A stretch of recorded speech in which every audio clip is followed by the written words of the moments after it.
पत्र कस्तो लेखियो, यसमा पनि व्याख्यात्मक घोषणा जोडियो कि अब कुन चाहिँले फेरि अर्को मन्त्री पाउने हो, यस्तोमा व्याख्यात्मक घोषणा तयार गरेपछि मन्त्री पाउँछ नि हाम्रो देशमा। एमसिसीमा त्यसरी नै पुरस्कार पायो। अब एसपीमा कस्तो पत्र लेखेपछि कुन चाहिँ मन्त्री आउने हो फेरि नयाँ, यो त यस्तो छ नि, चिठा पर्छ मन्त्रीलाई। प्रधानमन्त्रीजी यहाँ आएर मैले पत्र पठाएँ भन्नुहुन्छ कि भन्नुहुन्न, यो उहाँको परीक्षण हुनेछ।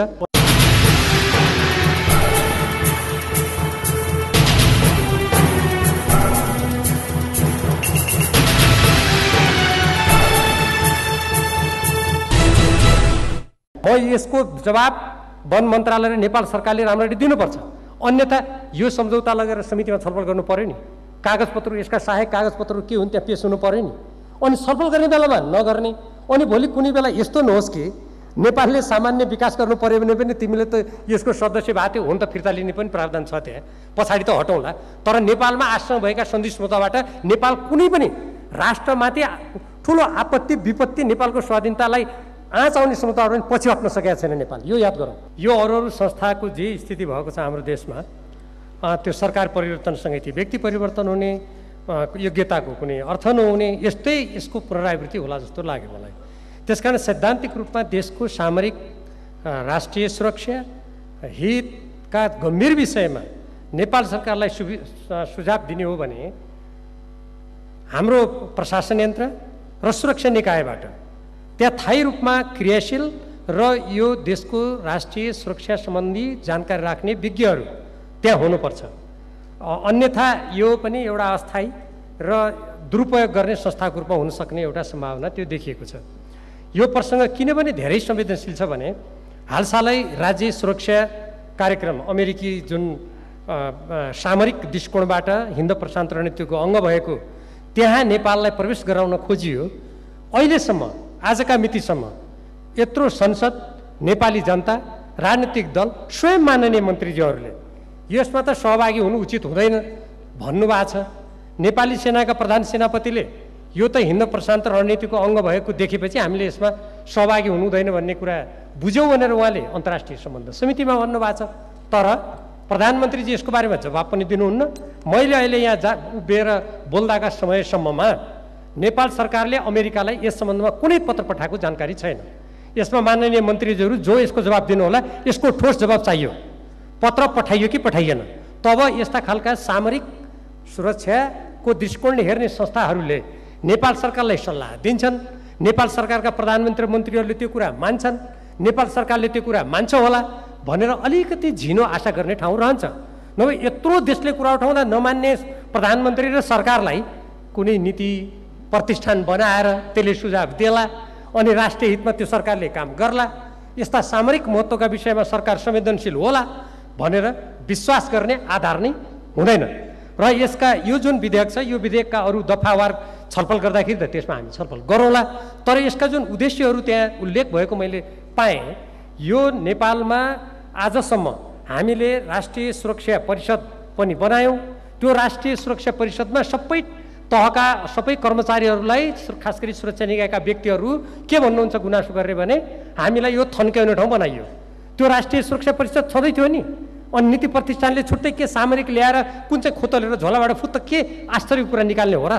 त्यसकारण सबभन्दा पहिले सरकार नै स्वयं देशको राष्ट्रिय दीर्घकालीन हित, सुरक्षा, सामरिक महत्त्वका विषयमा गम्भीर हुने र जनता र यो सदनप्रति उत्तरदायित्व हुने न्यूनतम चरित्र प्रदर्शन गर्नु पर्यो। त्यो चरित्रको प्रदर्शन यो राज्य साझेदारी कार्यक्रममा प्रधानमन्त्रीजी यहाँ आएर मैले पत्र पठाएँ भन्नुहुन्छ कि भन्नुहुन्न, यो उहाँको परीक्षण हुनेछ। हुन त सन्धि ऐन 2047 को कुरा त्यो कानुन अनुसार होला भनेको छ नि। हामीले नेपालको संविधान ल्याएको यतिका वर्ष भइसक्यो। यसैसँग सम्बन्धित यो किन ल्याइँदैन भन्ने कुरासँग सम्बन्धित म एउटा अर्को प्रसङ्ग पनि नेपालको संविधानको यस सम्मानित सदन समक्ष म प्रस्तुत गर्न चाहन्छु।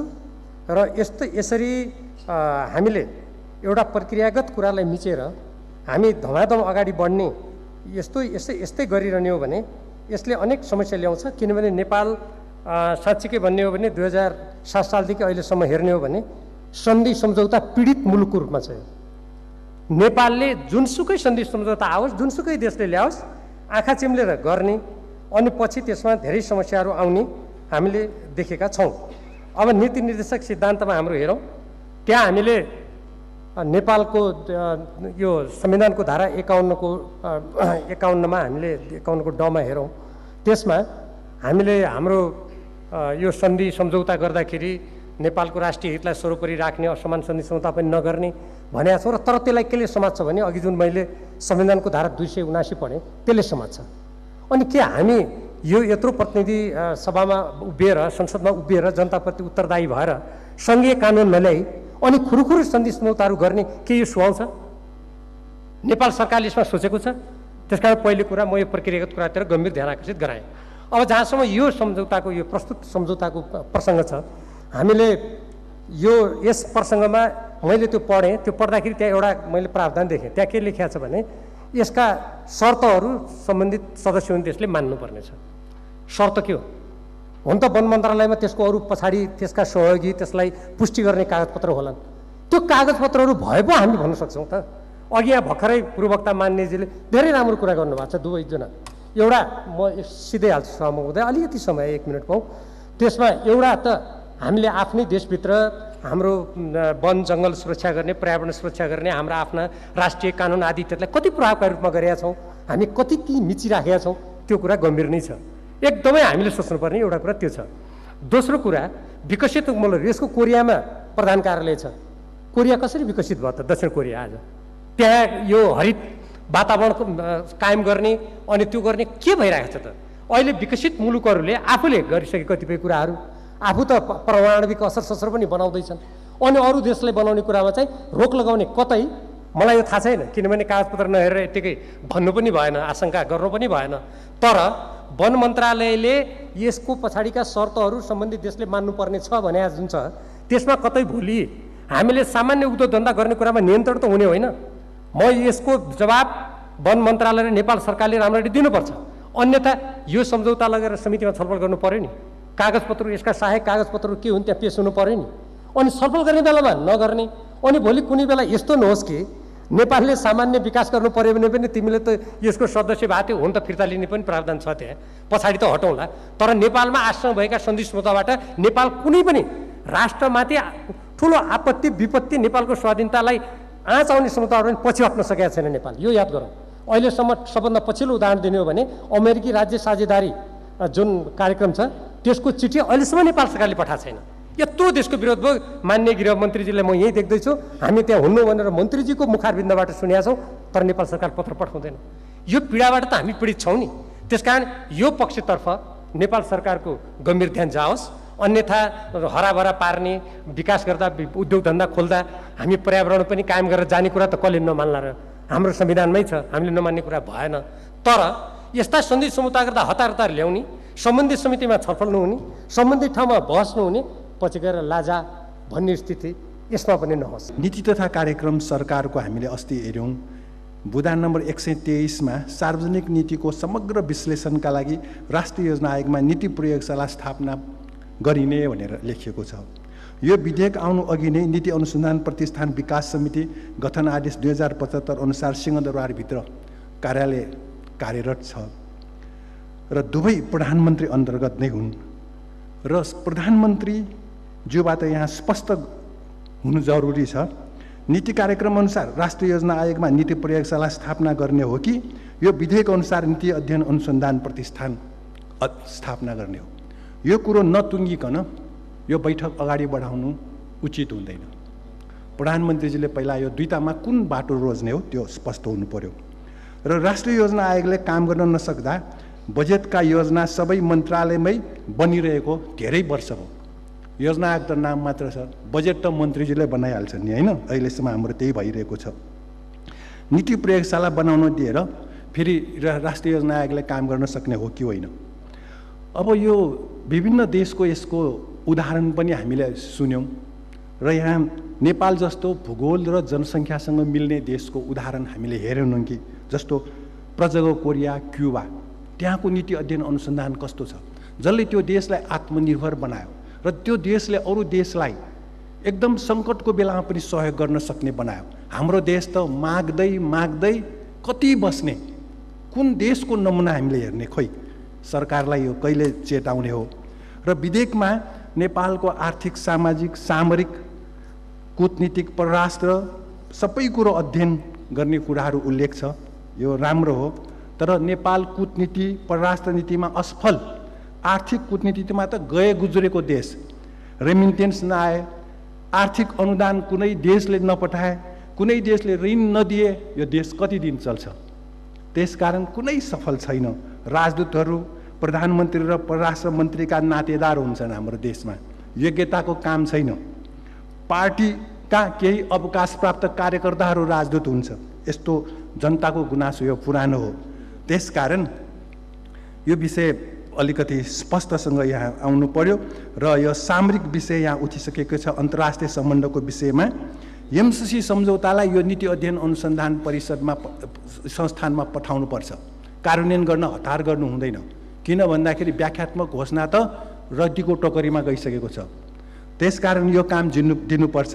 एसपीपी नेपाली ब्यारेकमा अमेरिकी सेना आउने अनि अमेरिकी सेनाले हतियार बोकेर बाहिर आउने, यो पत्र सरकारले पठाएको भन्ने कुरा अहिलेसम्म बाहिर आएन। संसदलाई जानकारी दिनुपर्छ भनेर हामीले भन्यौँ।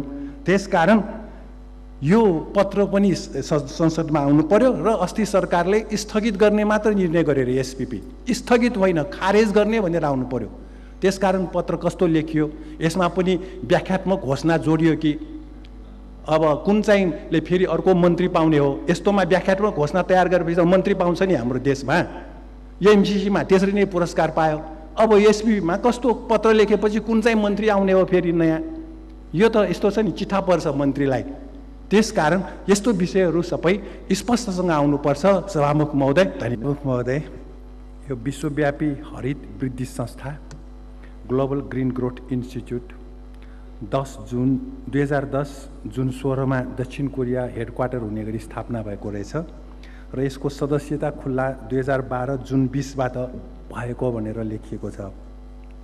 यसमा दुई किसिमको सदस्यता, एउटा पैसा तिर्नुपर्ने $15 मिलियन 3 वर्षमा तिर्नुपर्ने एक किसिमको सदस्यता, अर्को चाहिँ सहभागितामूलक पैसा तिर्न नपर्ने। हामी चाहिँ पैसा तिर्न नपर्नेमा हामीले यो प्रदूषणसँग सम्बन्धित भएकोले पैसा तिर्न नपरेका कारण सदस्य हुने भनेर नगइकन जसले जति जति प्रदूषण गरेको हो त्यति त्यति योगदान गर्नुपर्ने गरी संसारमै यो युएनमा उठाउनु पर्ने विषय हो र त्यहाँबाट सबैलाई बाध्यकारी बनाउनु पर्ने हो र त्यसो गरेको खण्डमा यसको प्रभावकारिता राम्रो हुने देखिन्छ।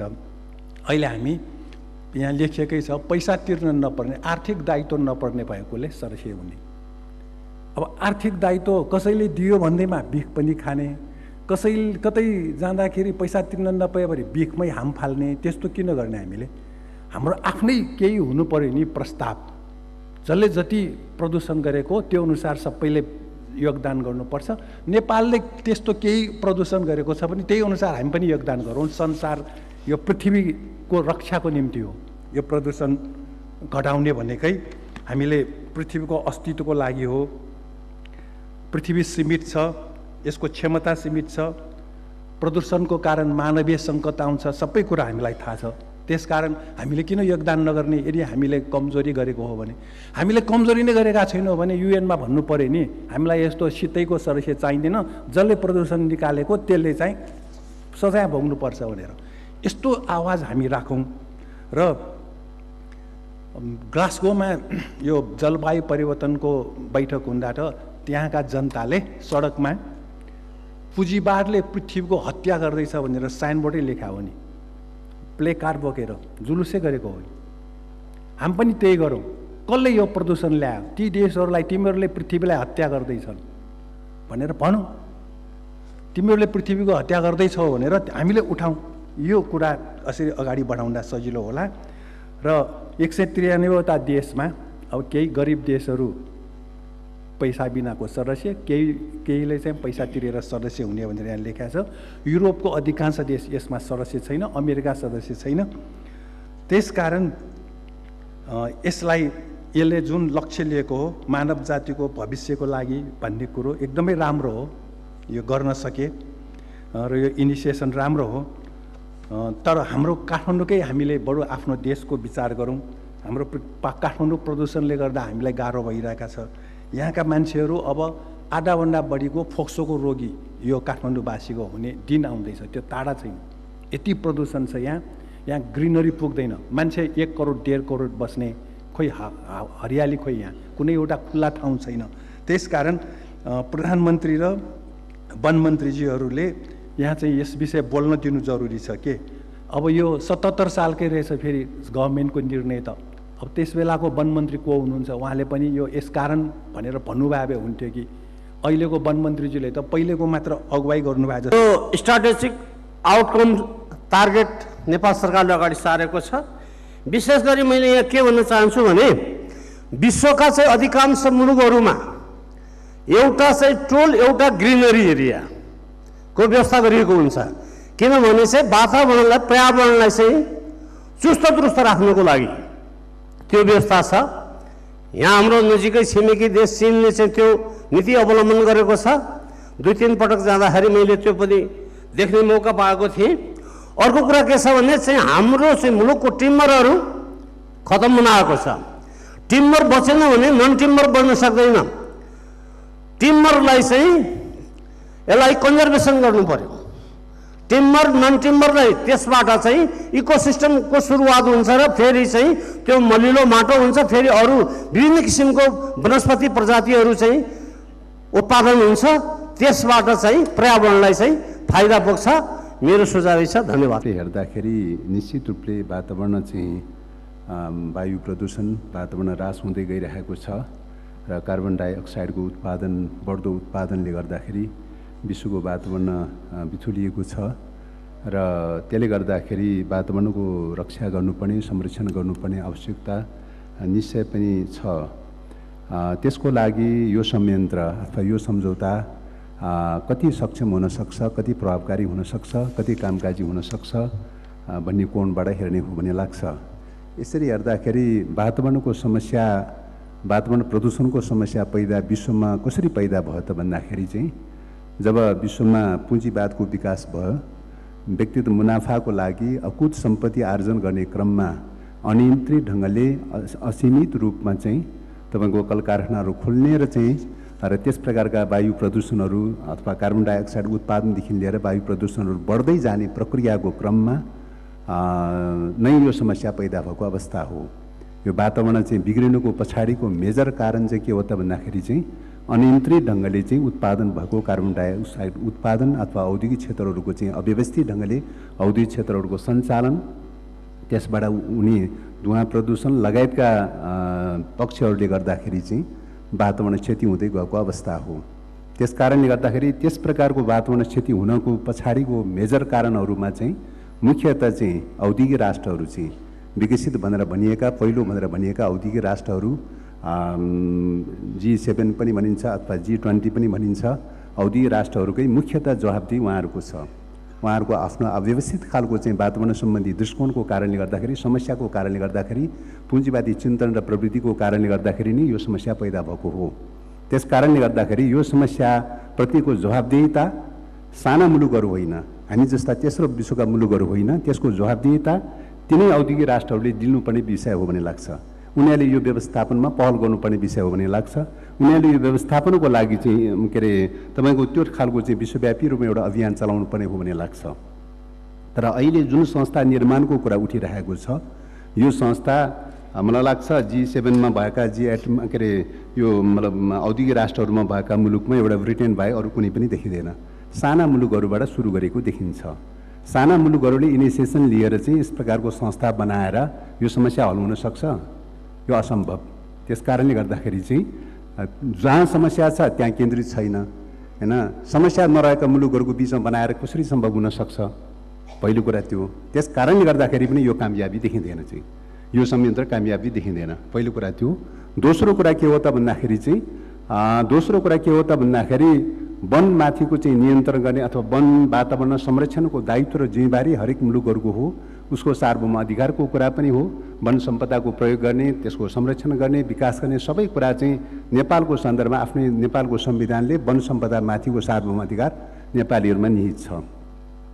हरेक कुरामा तपाईँ अन्तर्राष्ट्रिय सम्झौताहरू गर्दै जानु थाल्नुभयो भने प्रकारान्त रूपले चाहिँ के हुन्छ भन्दाखेरि चाहिँ सार्वभौम अधिकार कुण्ठित हुँदै जान्छ।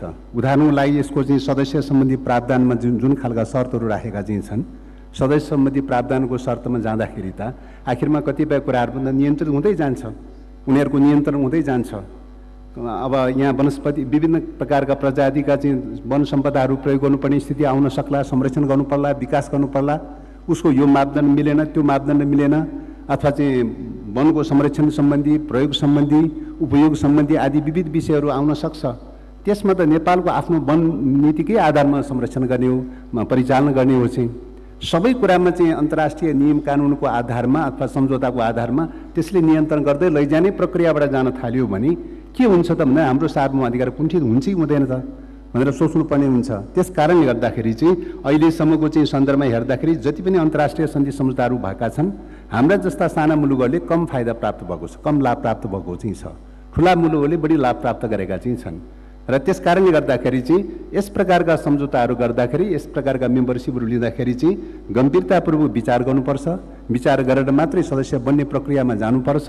र त्यस कारणले गर्दा यो सम्झौताको सदस्य बन्ने प्रक्रियाको सवालमा अब सरकारले अगाडि बढाएको कुरा भएको हुनाले, वातावरण संरक्षणसँग जोडिएको विषय भएको हुनाले यसमा विमति हुने कुरो त भएन। तर यसलाई चाहिँ तपाईँको मेम्बरसिप बन्ने प्रक्रियामा गम्भीरतापूर्वक हेर्नुपर्छ र समितिमा लगेर छलफल गर्नुपर्छ। यसमा अब तपाईँको रिजर्भेसनको व्यवस्था पनि छैन, आरक्षणको व्यवस्था पनि छैन। चाहिँ कि त 16 डोलो स्वीकारे, कि त 16 डोलो अस्वीकारेको चाहिँ प्रावधान छ।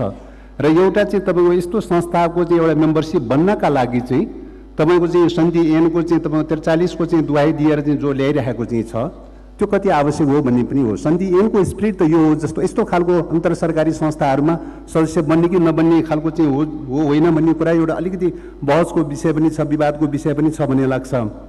त्यसो भएको हुनाले चाहिँ यो विषयमा दफाबद्ध रूपमा सबै पाटा पक्षहरूको सन्दर्भमा गम्भीरतापूर्वक छलफल गरेर मात्रै चाहिँ यो प्रक्रिया अगाडि बढाउनुपर्छ भन्ने लाग्छ। यति भन्दै आफ्नो भनाइ टुङ्ग्याउँछु। धन्यवाद। गर्न त नसकेला, तर पनि यसको नीतिगत पक्षहरूको बारेमा अब नीति प्रतिष्ठान भनेर जेनरल टर्ममा जो आएको चाहिँ छ, अनुसन्धानको पक्ष भनेर भनेको सायद जेनरल टर्मबाट हुँदैन भन्ने लाग्छ। र त्यसको चाहिँ तपाईँको स्पेसिफिक रूपले सबै सेक्टरको चाहिँ पर्टिकुलरली रूपले नै अध्ययन गर्ने प्रक्रियाहरू, अनुसन्धान गर्ने प्रक्रिया अवलम्बन गर्नुपर्ने हुन्छ। र जेनरल टाइपको चाहिँ नीति प्रतिष्ठानले एउटा संरचना खडा गर्ने, त्यो पनि कार्यपालिकाले खडा गरिदिने संरचनाले अपेक्षाकृत रूपमा परिणाम आउन सक्छ भन्ने लाग्दैन। चाहिँ त्यसो भएको हुनाले चाहिँ मलाई लाग्छ अहिले मुलुक सङ्घीय प्रणालीमा गइसकेको अवस्थामा अनुसन्धान गर्ने निकायहरू चाहिँ छन्, विगत कालमा पनि बनेको छ। टियु अन्तर्गत सेडा बनेको छ, तपाईँको सिन्यास बनेको छ, अनुसन्धानका निकायहरू छन्। आर्थिक क्षेत्रमा अनुसन्धान गर्नलाई पनि, कतिपय नीतिगत क्षेत्रमा अनुसन्धान गर्नका लागि पनि, एवं प्रकारले चाहिँ तपाईँको चाहिँ के अरे आर्थिक क्षेत्रमा चाहिँ तपाईँ योजना आयोग अथवा प्लानिङ सम्बन्धी योजना आयोग नै छ। राष्ट्र ब्याङ्कले पनि अनुसन्धान गरिरहेकै हुन्छ र विभिन्न निकायहरूले अनुसन्धान गरिरहेकै हुन्छ। सुरक्षा क्षेत्रमा चाहिँ तपाईँको चाहिँ राष्ट्रिय अनुसन्धानदेखि लिएर चाहिँ सुरक्षा निकायहरू चाहिँ छ, अनुसन्धान गरिरहेकै हुन्छ। पर्टिकुलरली आफ्ना आफ्ना सेक्टरमा अनुसन्धान गरिरहेका चाहिँ छन्। त्यस्तै नास्टको चाहिँ विज्ञान प्रविधि प्रतिष्ठानको चाहिँ व्यवस्था छँदैछ। विभिन्न टाइपका संरचनाहरू छन्। ती संरचनाहरूलाई कसरी क्रियाशील गराउने र त्यो एवं प्रकारले आयोगहरूको संवैधानिक आयोगहरू चाहिँ छ। संवैधानिक आयोगहरू नीति तर्जुमा गर्नलाई सरकारले सिफारिस गर्ने कुरा नै हो। अनुसन्धान नगरिकन, अध्ययन नगरिकन सिफारिस गर्ने विषय होइन। त्यसैले मलाई लाग्छ समस्या के हो त भन्दाखेरि सिफारिस गर्ने समस्या होइन, अनुसन्धान गर्ने मात्र, सिफारिस गर्ने मात्रै समस्या प्रमुख होइन। समस्या के हो त भने कार्यान्वयनको तहको समस्या हो। नेपालको सन्दर्भमा रहेको समस्या कार्यान्वयनको तहको समस्या हो। त्यस कारणले गर्दाखेरि चाहिँ मलाई लाग्छ यस प्रकारको प्रतिष्ठानहरू बनाए तापनि त्यति धेरै उपयोगी हुन्छ भन्ने लाग्दैन। चाहिँ पहिलो कुरा त्यो। दोस्रो कुरा चाहिँ मुलुक सङ्घीय प्रणालीमा गइसकेपछि केन्द्रको संरचनाहरू घटाउन जरुरी छ। संरचना बढाएको बढाइ गर्दै लैजाने, यही एवं प्रकारले चाहिँ बढाएको बढाइ लैजाने हो भने संहिताको क्या उचित रह। अहिले नै 25वटा मन्त्रालय चाहिँ तपाईँको भनेर भनेको छ, विभागहरू एवं प्रकारले थुप्रै विभागहरू छ, थुप्रै संरचना छ, कर्मचारीको त्यत्रो संरचना छ। त्यसले गर्दा कुल बजेटको 60-65% भन्दा बढी चाहिँ चालु खर्चमा खर्च गर्नुपर्ने भइरहेको चाहिँ छ। अनि त्यस कारणले गर्दाखेरि संरचना बढाएको बढाइ लैजाने, केन्द्रको संरचना बढाएको बढाइ गरी लैजाने, अनि संहिताको के औचित्य रह, के अर्थ रह्यो? त्यस कारणले गर्दाखेरि यो स्प्रिट संहिताको मर्मभन्दा विपरीत पनि छ भन्ने लाग्छ। त्यसो भएको हुनाले चाहिँ यसको बारेमा डिटेल रूपले छलफल गरेर मसिनो गरी समितिमा छलफल गरेर यो संस्थाको औचित्य हुन्छ कि हुँदैन चाहिँ भन्ने कुरामा एउटा केन्द्रित गरौँ, पहिलो कुरा त्यो। दोस्रो कुरा, औचित्यता हुँदाखेरिको अवस्थामा नै विषयगत रूपले पर्टिकुलरली रूपले विषयगत रूपले लैजानुपर्छ। तेस्रो कुरा, यो कार्यपालिकाको नियन्त्रणमा राख्ने मोडलबाट लगेर हुँदैन भन्ने लाग्छ।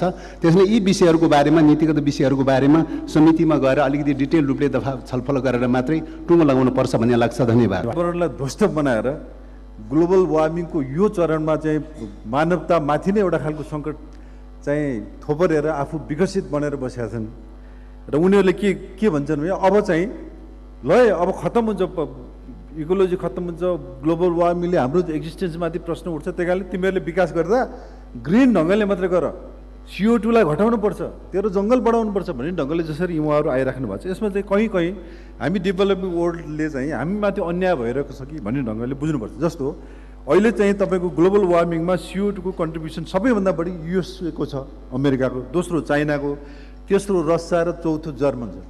उनीहरूले बिल्ड गरेको समृद्धि त हाम्रो कस्टमा पनि बिल्ड भएको छ नि। उनीहरूले चाहिँ समृद्धि गर्दै गर्दाखेरि ग्लोबल वार्मिङ भयो, CO2 बढ्यो, पोल्युसन बढ्यो, विभिन्न खालको अनावृष्टि अतिवृष्टिहरू, यत्र खालका चाहिँ विध्वंसहरू भएका छन्, डिसास्टरहरू भएको छन्। त्यसमा त्यो कस्ट त हामीले पनि तिरेका छौँ। त्यसले गर्दा अब डेभलपिङ वर्ल्डले के भन्यो भने अब 2012मा लिएर आएर चाहिँ Rio+20 को UN कन्फरेन्समा चाहिँ सस्टेनेबल डेभलपमेन्ट गर्नुपर्छ। अब चाहिँ सबै मेम्बरहरूले चाहिँ यसरी विकास गर्दा, निर्माण गर्दा, उद्योगहरू गर्दाखेरि कुनै CO2 नहुने ग्रिन डेभलपमेन्ट जाउँ। अब उनीहरूको समृद्धिलाई हामीले बचाइदिनु पर्ने खालको स्थिति छ। त्यसले गर्दा अब यसको ठ्याक्कै विरोधै गरौँ भनेर त म भन्दिनँ, तर हामीले, हाम्रो गभर्मेन्टले, हामी जनताले, हाम्रो यहाँ सोभरेन पार्लियामेन्टले यहाँ बसेर छलफल गरिराख्दाखेरि हाम्रो कष्टमा उनीहरूले विकास गर्ने, समृद्धिको पहाड खडा गर्ने, अनि अहिले आएर तिमीहरू विकास गर्ने बेला सानो सानो गर, त्यो चाहिँ CO2 चाहिँ नगर, कुनै खालको चाहिँ इन्डस्ट्री पनि ढङ्गले चाहिँ नगर, पेट्रोलहरू चाहिँ नै फोसिल फ्युलहरूको कम कन्जम्सन गर, वन बढाऊ, र त्यहाँबाट चाहिँ फेरि चाहिँ बरु चाहिँ कार्बन क्रेडिटबाट अलिअलि पैसा पनि दिन्छु तिमीहरूलाई भनेर जुन ढङ्गले विकसित वर्ल्डले चाहिँ हामी जस्ता चाहिँ अल्प विकसित, अविकसित र बिस्तारै अगाडि बढ्दै गरेको इकोनोमीलाई जसरी हिट गरेका छन्, जसरी उनीहरूले हामीलाई शिक्षादेखि दिइरहेछन्, यसो गरेर भनेर जुन सिकाइरहेछन्, त्यसमा हामीले प्रश्न चाहिँ उठाउनुपर्छ। किन हामी सोभरेन मुलुक हौँ, सोभरेन पार्लियामेन्ट हो, यो सरकारले ल्याएको छ, गजब पार्टिसिपेटरी चाहिँ मेम्बरसिप पार्टिसिपेट गर्ने गरिदिउँ भन्ने ढङ्गले त होला, नगर्नु त भन्दिनँ म, तर यसमा गभर्मेन्टले हाम्रो यो सोभरेन पार्लियामेन्टमा छलफल हुनुपर्छ, अझ जटिल ढङ्गले यसमा छलफल गर्नुपर्छ। हामीले ल ग्रिन ग्रोथ गर्दै गर्दाखेरि हाम्रो के हो त स्टेट, हामी विकास गर्नुपर्ने, हाम्रो इन्डस्ट्रियलाइजेसनमा जानुपर्ने, पुँजीको चाहिँ आफ्नो स्वाधीन भनौँ आत्मनिर्भर स्वाधीन अर्थतन्त्र निर्माण गर्दै जानुपर्ने अवस्थामा हामीले उनीहरूको स्ट्यान्डर्ड, उनीहरूले सेट गरेको स्ट्यान्डर्डभित्र बसेर, त्यो खुम्चिएर बसेर अनि हामी कसरी समृद्धि, कहिले समृद्धि हासिल गर्ने हो त? त्यसले गर्दा उनीहरूको चाहिँ उनीहरूले गरेको पोल्युसन, उनीहरूले गरेर जुन विकास गरेर चाहिँ हाम्रो कष्टमा गरेको समृद्धिलाई बचाइदिनु पऱ्यो, उनीहरूको जीवन ध्यान दिनु पऱ्यो, उनीहरूको फ्युचर जेनेरेसनलाई पनि ध्यान दिनु पऱ्यो, र हामी ग्रिन ग्रोथ गर्नु पऱ्यो, बिस्तारै मात्रै गर्नु पऱ्यो। बरु अविकसितै भएर पनि पर्यावरण बचाइदिनु पऱ्यो भन्ने खालका चाहिँ नि फर्स्ट वर्ल्डका मान्छेहरू म यो भन्ने चाहिँ समृद्ध मुलुकहरूको जुन आवाज छ, त्यसमा प्रश्न उठाउने चाहिँ ढङ्गले हामी अगाडि जानुपर्छ। यसमा छलफल राम्ररी गर्नुपर्छ।